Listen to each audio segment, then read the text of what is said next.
আমি উপন্যাসে কেবল এটুকু বললেই বলা হয় না, আমি উপন্যাস লিখে টাকা রোজগার করি। অর্থাৎ আমি যদি উপন্যাস না লিখি তাহলে আমার পেটও চলবে না। অর্থাৎ উপন্যাস লেখা আমার পেশা। কিন্তু এই পেশা বুঝি আর চলে না। বাড়িতে রোজ এত লোকের ভিড়, মাসিক পড়তে সম্পাদকের তাগাদা, চেনা অচেনা লোকে আনাগোনা, বন্ধু বান্ধবদের তাস দাবার আড্ডা, এসব সামলাতে সামলাতেই প্রতিদিন কেটে যায়। যখন একলা হওয়ার সময় পাই তখন আসে ঘুমের সময়। কাজেই কিছুদিনের জন্য কলকাতা ছাড়তে হলো। স্থির করলুম একখানা উপন্যাস না লিখে আর কলকাতায় ফিরব না। বিদেশে নিশ্চয়ই এত চেনা অচেনা লোকের ভিড় হবে না। সিধে চলে গেলুম ঝাঁঝা জংশনে। একখানি ছোটোখাটো বাংলো ভাড়া নিলুম। সকাল ও বিকেল বেরিয়ে বেড়াই, দুপুরবেলাটা কেটে যায় উপন্যাস লেখায়। ভিড়ের ভয়ে বিদেশে পালিয়ে এলেও মানুষের সঙ্গ বিনা মানুষের প্রাণ বাঁচে না। ঝাঁঝা এসেও ৩-৪ জনের সঙ্গে অল্প বিস্তর ঘনিষ্ঠতা হলো। একজন হচ্ছেন মিসেস কুমুদিনী চৌধুরী। তিনি বিধবা, তার স্বামী পেশোয়ারে কাজ করতেন। স্বামীর মৃত্যুর পর থেকে তিনি ঝাঁঝা এসে বাস করছেন। তার সন্তানাদি কেউ নেই, ধর্মে তিনি খ্রিস্টান। আমার আরেকজন নতুন বন্ধুর নাম অমূল্যবাবু। এ ভদ্রলোকের বয়স হবে প্রায় বছর 50। কলকাতার কোনো কলেজে প্রফেসরি করতেন। এখন অবকাশ নিয়ে এখানে বসেই পড়াশোনা নিয়ে দিন কাটিয়ে দেন। অমূল্যবাবু পরলোক তত্ত্ব নিয়ে সারা জীবনই যথেষ্ট আলোচনা করেছেন। মৃত্যুর পরে জীবের কী অবস্থা হয় তার মুখে সর্বদাই সেই কথাই শুনতে পাওয়া যায়। এখানকার রেলের ডাক্তার গোবিন্দবাবুর সঙ্গেও আলাপ হলো। তিনি খুব সাদাসিধে ভালো মানুষ লোক এবং সন্ধে হলে ভূতের ভয়ে কাতর হয়ে পড়েন।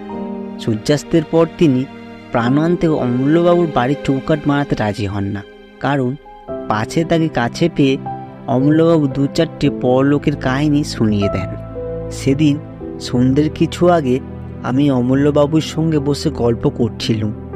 কথা হচ্ছিল পৃথিবীতে সত্যি সত্যি পিশাচ আছে কিনা। অমূল্যবাবুর বিশ্বাস সেকালেও পিশাচ ছিল, একালেও আছে। পিশাচ কাকে বলে?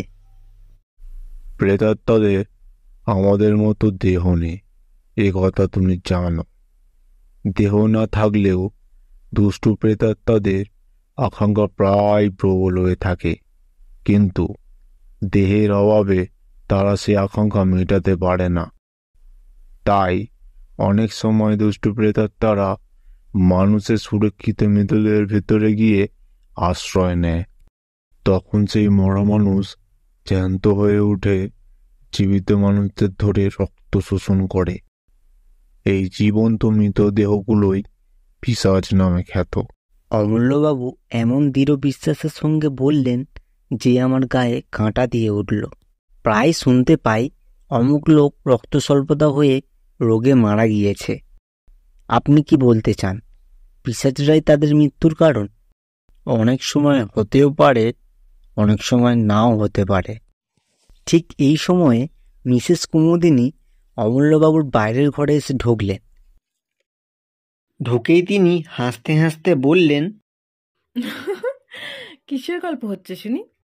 অমূল্যবাবু আমাকে ভয় দেখানোর চেষ্টা করছেন। কুমুদিনী একখানা চেয়ারে বসে পড়ে বললেন, ও ভূতের গল্প বুঝি? বেশ, ভূতের গল্প শুনে আমি ভয় পেতে খুব ভালোবাসি। তখন অমূল্যবাবু বললেন, বেশ ভয়ানক ভূত কাকে বলে তা আমি জানি না, তবে আজ আমি পিশাচের গল্প করছিলুম বটে। কুমুদিনী খানিকক্ষণ নীরবে অমূল্যবাবুর মুখের পানে তাকিয়ে রইলেন।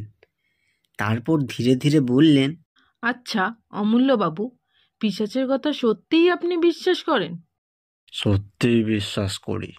খালি তাই নয়, আমার ধারণা সম্প্রতি এই ঝাঁঝাতেই পিশাচের উপদ্রব শুরু হয়েছে। আমি চমকে অমূল্যবাবুর মুখের দিকে মুখ তুলে তাকালাম। কুমুদিনীরও মুখ ভয়ে ম্লান হয়ে গেছে, কিন্তু সে ভাবটা সামলে নিয়ে তিনি বললেন, আপনার এমন গাঁজাখুরির ধারণার কি কারণ শুনি? সম্প্রতি এখানে রক্ত স্বল্পতার রোগে মৃত্যুর হার বড় বেড়ে উঠেছে। এ কোনো যুক্তিসঙ্গত কারণ খুঁজে পাওয়া যায় না। কুমুদিনী উচ্চস্বরে হাসতে হাসতে উঠে দাঁড়িয়ে বললেন, বেশ তো অমূল্যবাবু, আপনি একটা পিশাচকে বন্দি করার চেষ্টা করুন না। অমূল্যবাবু একটু অল্প স্বরে বললেন, সেই চেষ্টাই করব। ভূত না মানলেও ভূতের ভয় যে ছাড়ে না, অমূল্যবাবুর বাড়ি থেকে আস্তে আস্তে সে প্রমাণ ভালো করেই পেলাম। সন্ধ্যের অন্ধকারের ভিতর দিয়ে ফিরতে ফিরতে প্রত্যেক আনাচে কানাচে মনে হতে লাগলো যেন সত্যি সত্যি জীবন্ত মৃতদেহ আমার দিকে লক্ষ্য স্থির করে দাঁড়িয়ে আছে।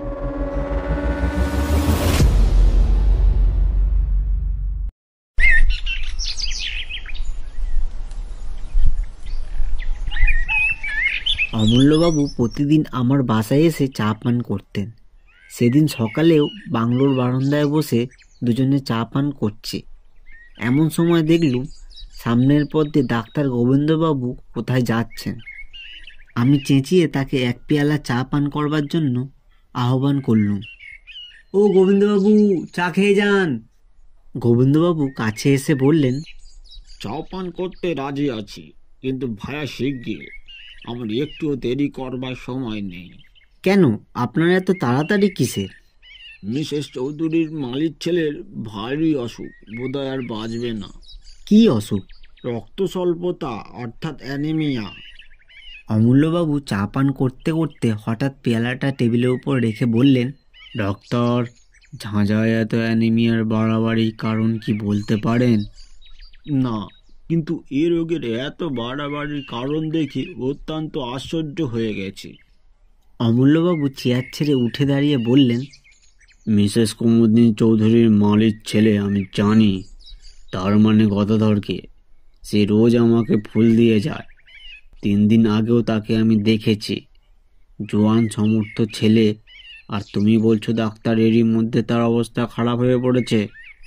অ্যানিমিয়া রোগে এত তাড়াতাড়ি কারোর অবস্থা খারাপ হয় না। চলো ডাক্তার, তোমার সঙ্গে আমরাও গিয়ে গদাধরকে একবার দেখে আসি।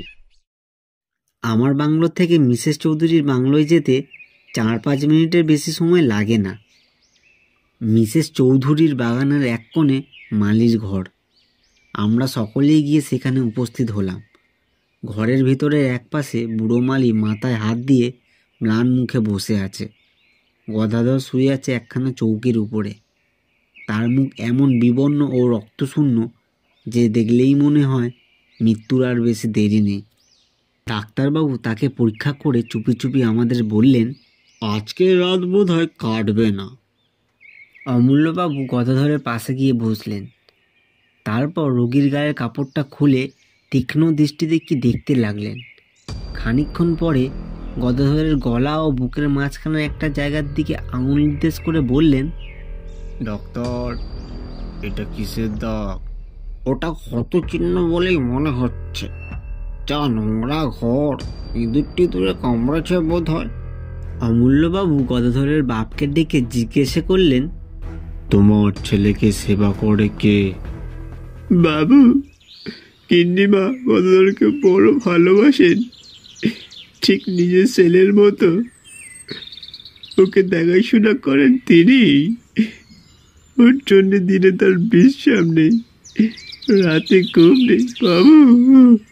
অমূল্যবাবু উঠে দাঁড়িয়ে দৃঢ় স্বরে বললেন, রোগীর ভালো রকম যত্ন সেবা হচ্ছে না। গদাধরকে আমি আমার বাড়িতে নিয়ে যাব।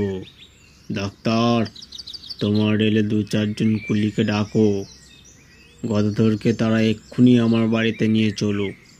আমার বিশ্বাস একে আমি নিশ্চয়ই বাঁচাতে পারবো। অমূল্যবাবুর এই অদ্ভুত বিশ্বাসের কারণ কি আমরা বুঝতে পারলাম না। রোগ হয়েছে রোগীর দেহে, এ বাড়ি থেকে ও বাড়ি নিয়ে গেলে তার কি উপকার হতে পারে? যাক, কথা মতোই কাজ করা হলো। গদাধরকে যখন বাগানের ভিতর দিয়ে নিয়ে যাওয়া হচ্ছে, সেই সময় মিসেস কুমুদিনী তার বাংলোর বারান্দায় দাঁড়িয়েছিলেন। আমাদের দেখে নেমে এসে তিনি বিস্মৃত স্বরে বললেন, এ কি ব্যাপার? গদাধরকে কোথায় নিয়ে যাওয়া হচ্ছে? আমার বাড়িতে। এখানে ওর ঠিক মতো সেবা চিকিৎসা হচ্ছে না। কুমুদিনী দুই চোখে একটা ক্রোধের ভাব ফুটে উঠেই আবার মিলিয়ে গেল। ধীরে ধীরে তিনি বললেন, বেশ, আপনারা যা ভালো বোঝেন তাই করুন। গদাধরের আরাম হলে আমার চেয়ে বেশি খুশি আর কেউ হবে না।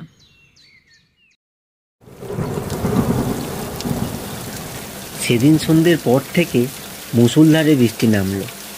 গাছপালার আর্তনাদ ও মেঘের গর্জনের সঙ্গে সঙ্গে পাহাড়ের উপর থেকে হুড়হুড় করে বৃষ্টিধারা নেমে আসা শব্দ শুনতে শুনতে আমি ঘুমিয়ে পড়লাম।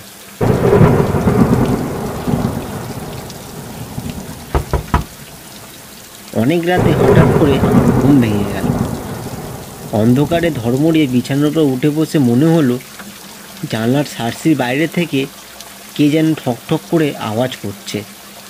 প্রথমে ভাবলাম আমারই মনের ভুল। বাইরে তখন সমান্তরে বৃষ্টি ঝরছে, বাজ ডাকছে, ঝড় একেবারে হৈ হৈ করছে।